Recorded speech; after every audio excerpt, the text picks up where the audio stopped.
नमस्कार दोस्तों, मैं आपके साथ हूँ फिर से रहमान सैफ़ी। पहुँचा हूँ दिल्ली प्रदेश एमसीडी आम मजदूर यूनियन के कार्यालय में और यहाँ पर एक बैठक हुई है जिसमें काफ़ी सारे पदाधिकारी हैं यूनियन के। और बैठक का मुद्दा जो है दिल्ली में काम बंद हड़ताल करने को, क्योंकि सैलरी नहीं आ रही, कर्मचारियों की बहुत परेशानी हो रही है। इंद्रपाल सागर साहब मेरे साथ हैं, यूनियन के संस्थापक हैं। इंद्रपाल जी, सैलरी का विषय 4 महीने चल रहा है और कहीं ना कहीं कर्मचारी बहुत परेशान है। क्या आपकी टिप्पणी है, क्या आपकी यूनियन एक्शन लेने वाली है?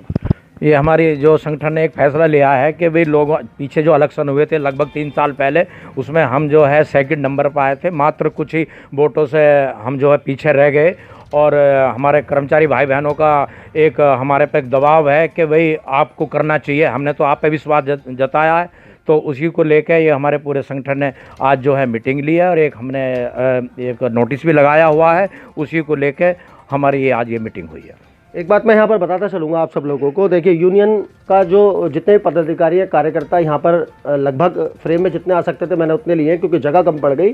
सैकड़ों की संख्या में कर्मचारियों ने अपनी एकता दिखाई है इस पूरे संगठन के जो आह्वान को लेकर।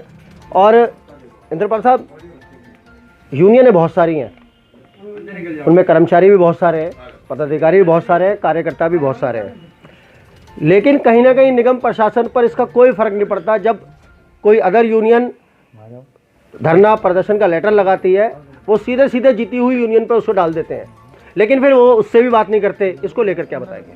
नहीं हो सकता है जीते हुए संगठन किसी दबाव में हो अधिकारियों के, उसमें हम तो सेकंड पे हमें और हमारे पे कोई किसी भी प्रकार का कोई दबाव नहीं है और हम इस बार जो है आर या पार की ही लड़ाई लड़ने के लिए जा रहे हैं। तो देखिए, आर पार की लड़ाई, क्योंकि कर्मचारी कहीं ना कहीं बहुत परेशान हो चुका है और कहीं ना कहीं त्राही त्राही कर रहा है, क्योंकि जिसके घर में सैलरी नहीं पहुंचेगी उसका घर का चूल्हा कैसे चलेगा। ये एक बड़ी बात हमेशा रही है। मेरे कैमरे पर हमेशा से मैंने दिखाया है। राठी साहब है यहाँ पे, यूनियन के संरक्षक हैं, पहले उनके पास ही चलूँगा। और साथ साथ ही दिल्ली दिशा कमेटी के एक मेंबर भी हैं भारत सरकार में, क्योंकि एक बड़ा पद है, एक बड़ी जिम्मेदारी भी है कर्मचारियों के लिए। राठी साहब, एक बड़े पद के साथ एक बड़ी जिम्मेदारी आपको मिली भारत सरकार से, लेकिन कहीं ना कहीं देखा जा रहा है, और ये सत्यता के साथ मैं कह रहा हूँ, उसका फ़ायदा अभी तक कर्मचारियों को दिखाई नहीं दे रहा, ना मिलना शुरू हुआ। क्या वजह मानते हैं और कैसे मिलेगा? आदरणीय सेपी साहब, मैं आपके चैनल के माध्यम से बता देना चाहता हूँ कि हमने एक निर्णय लिया है। दिल्ली प्रदेश एमसीडी आम मजदूर यूनियन ने वेतन नहीं तो काम नहीं, कल से हमने ये निर्णय लिया, वेतन नहीं तो काम नहीं। हमारा कर्मचारी काम करता है। हम ये नहीं चाहते कि दिल्ली में हम हड़ताल करें, स्ट्राइक करें। ऐसे माहौल में जैसा माहौल चल रहा है, सेंट्रल गवर्नमेंट की गारमेंट्स भी है कि कोई अभी हड़ताल या स्ट्राइक नहीं करेगा, पर हमारी मजबूरी है। हम नहीं चाहते आम जनता को परेशान करना हड़ताल करके, पर ये निगम प्रशासन इतना बेहदधर्मी कर रहा है कि हमें मजबूरन ये कदम उठाना पड़ा है कि काम बंद हड़ताल करेंगे। और कर्मचारियों का वेतन नहीं दिया तो इन्होंने, ये बात बिल्कुल सत्यता से मैं कह रहा हूँ और पूरी जिम्मेदारी के साथ कैमरे पे कह रहा हूँ, क्योंकि सैकड़ों लोग इस कार्यक्रम को, इस टाइम खबर को देख रहे हैं। मैंने इंद्रपाल साहब से भी ये बात पूछी और आपसे भी ये बात पूछूंगा। जीती हुई यूनियन ने लेटर नहीं लगाया, प्रशासन आपके लेटर की कोई मान्यता हमेशा कहता आया है कि कोई मान्यता नहीं है, क्या बताएंगे? हमें मान्यता की ज़रूरत नहीं है। हमारे अंदर ये प्रशासन को इतना हिला देंगे, हमारे अंदर इतनी पावर है, हमारे साथ कर्मचारी हैं, हम कर्मचारी खुद भी हैं। हम इतना जानते हैं कि निगम क्या, ऊपर तक प्रशासन को भी हिला देंगे जिस दिन ये प्रदर्शन करेंगे। आप भी देख लेना सेपी साहब। यूनियन का एक बड़ा पद, यूनियन के अध्यक्ष चंदेल साहब मेरे साथ हैं यहाँ पर, किसी परिचय के मोहताज नहीं, आप सब लोग बहुत ही अच्छी तरह जानते हैं। चंदेल साहब, आपके लिए शायद सवाल नहीं है मेरे पास, क्योंकि आप खुद इतने सक्षम हैं, वर्षों से कर्मचारी की सेवा कर रहे हैं। लेकिन आज जिस तरह की कर्मचारी की स्थिति है और पहले किस तरह की थी, आज बदतर है या पहले बदतर? देखिए, बदतर तो चली आ रही है, लेकिन आज ज़्यादा बदतर हो रही है। हमारे हिंदुस्तान के अंदर जितनी भी इकाई है नगर निगमों की, सिटी बोर्ड परिषद हुआ, वहाँ पर हिंदुस्तान में कोई ऐसा मामला नहीं है कि वेतन को लेकर प्रदर्शन हो, धरने हो। ये प्रशासन के लिए हो और दिल्ली सरकार के लिए हो और निगम में जो बैठी सरकार है उनके लिए बहुत बुरी बात है। मेरा कहने का मतलब ये है कि जब से यूनियनों के इलेक्शन हुए हैं, इन्होंने 33, हमारी 40 यूनियन थी, जब 40 यूनियन एक साथ प्रदर्शन करती थी, धरना करती थी, तो ये प्रशासन हलता था। हम में आपस में विभाजन करके इन्होंने फ़ायदा उठाया प्रशासन ने, और एक यूनियन को उसने चुनाव जिता के बैठा दिया। एक उसको छू मंत्र तो मिल नहीं गया, आदमी वही हैं और यूनियन भी वही हैं, क्योंकि वो उनको अलग हटा दिया। तो ताकत ये हमारे वाल्मीकि समाज की और एमसीडी यूनियनों की उन्होंने घटाई है, तो प्रशासन इसलिए जीत जाता है। हमने ये सोचा है कि हम सेकंड नंबर पे हैं। अगर वो भी कर रहे हैं तो वो भी कर्मचारियों के लिए कर रहे हैं, और हम भी कर रहे हैं तो हम कर्मचारियों के लिए कर रहे हैं। यदि इन्होंने वेतन नहीं दिया तो जो अभी हमारे जो जितने पदाधिकारी हैं इन्होंने सबने मीटिंग करके जो लेटर लगाया है, आने वाले समय में अगर वेतन नहीं मिला तो हम हड़ताल, काम डाउन बिल्कुल हड़ताल करेंगे और ईंट से ईंट एमसीडी की बजा देंगे।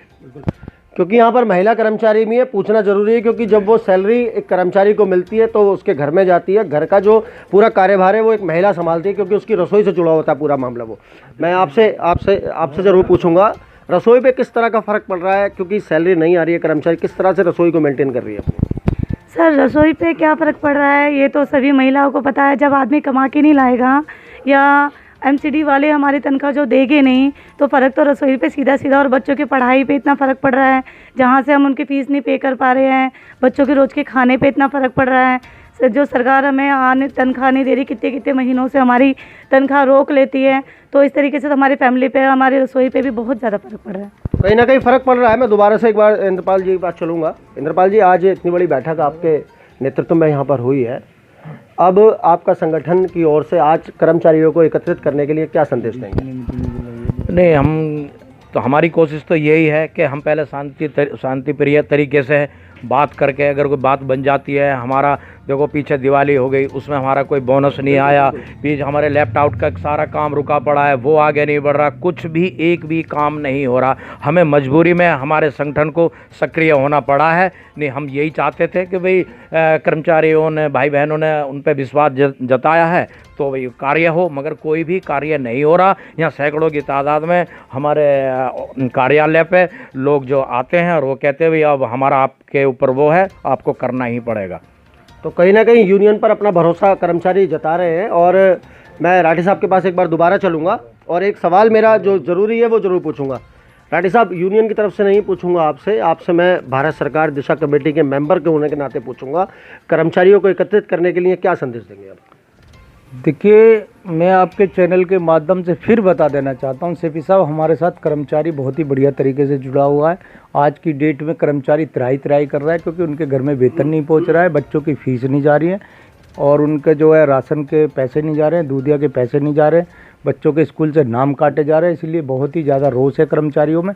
अब ये कर्मचारियों ने कह दिया, इस अब की बार कर्मचारी पीछे नहीं हटेगा, और जीती हुई यूनियन की कोई महत्व नहीं रहा है। इसलिए कर्मचारियों ने मन बना लिया कि हम जो है, जो भी यूनियन हमारे साथ काम करेगी, कंधा से कंधा मिला के चलेगी, कर्मचारी उसके साथ रहेगा और तन मन धन से प्रदर्शन होगा। टकुलिया साहब हैं मेरे साथ यहाँ पर, हमेशा आपने देखा है बहुत अच्छे एक वक्ता हैं, मैं ज़रूर पूछता हुआ चलूँगा। मैं एक बात ज़रूर आपसे पूछना चाहूँगा टकुलिया साहब, इतने वर्षों का आपका संघर्ष है, कर्मचारी रहे, आप कर्मचारी हैं, एक कर्मचारी के पद पर आपने काम किया है, और किस तरह से अपनी स्थिति को बयान करना चाहेंगे निगम प्रशासन और अपने कर्मचारी भाइयों को किस तरह से एकत्रित करना चाहेंगे? सीपी जी, आपका धन्यवाद। आज दिल्ली प्रदेश एमसीडी आम मजदूर यूनियन के कार्यालय में आपका और आपके चैनल का भरपूर स्वागत है, और धन्यवाद करता हूं उन सभी साथियों का जो एक इमरजेंसी जो दिल्ली प्रदेश एमसीडी आम मजदूर यूनियन ने एक बैठक बुलाई थी, उस पर सब लोग एकत्र हुए और हमें इस प्रदर्शन को करने के लिए, काम बंद हड़ताल करने के लिए हमें जो मजबूर किया जा रहा है निगम प्रशासन की ओर से किया जा रहा है। और हम जितना भी ये कार्य करें, निगम प्रशासन को ये दिखा देना चाहते हैं कि इससे पिछले दशकों से हमें कभी वेतन की प्रॉब्लम नहीं आई है। चाहे प्रॉब्लम आई हो कच्चे पक्के करने की या नई भर्ती करने की या कोई औजार मंगाने की, वो चलती रही हैं, बट ये सैलरी की प्रॉब्लम कभी नहीं आई है। हमारी सीधी लड़ाई निगम प्रशासन से है। काम नहीं, वेतन नहीं तो काम नहीं। हमारा कर्मचारी 24 तारीख के बाद अपनी हाज़िरी पर जाएगा, हाज़िरी लगाकर वहाँ बैठ जाएगा अपनी ड्यूटी पर, और काम नहीं, वेतन नहीं तो काम नहीं। ये हमारा इस आज की बैठक में ये निर्णय लिया गया सीपी साहब। तो कहीं ना कहीं वेतन नहीं तो काम नहीं, ये सीधा हो गया है। और मैं लास्ट में बिल्कुल अध्यक्ष जी के पास चलूँगा, चंदेल साहब के पास। अध्यक्ष जी, एक आखिरी बिल्कुल सवाल मेरा, खबर का आखिरी चरण है। आज क्योंकि आप एक बड़े पद पर हैं, जिम्मेदारी कर्मचारी बहुत प्यार करते हैं, जानते हैं आपको, कर्मचारियों को एकत्रित करने के लिए क्या आज उनके पास संदेश जाने वाला है? संदेश यही है कि हम अपने जो एजेंडा लेकर चलने हैं, हम सभी सफाई कर्मचारियों से गुहार लगाएंगे कि इस लड़ाई में हमारा सहयोग करें, क्योंकि ये कर्मचारी एक अकेले आदमी की लड़ाई नहीं है, ये सभी की लड़ाई है, ये पूरे एमसीडी सफाई कर्मचारियों की लड़ाई है। तो मैं तो अनुरोध करूंगा सभी सफाई कर्मचारियों से कि मन बनाएं इस बात का कि हमें अपनी इस लड़ाई को लड़ना है और सक्सेस कराना है और वेतन को लाना है। तो कहीं ना कहीं वेतन लाने के लिए वेतन लाने की पूरी तैयारी हो रही है।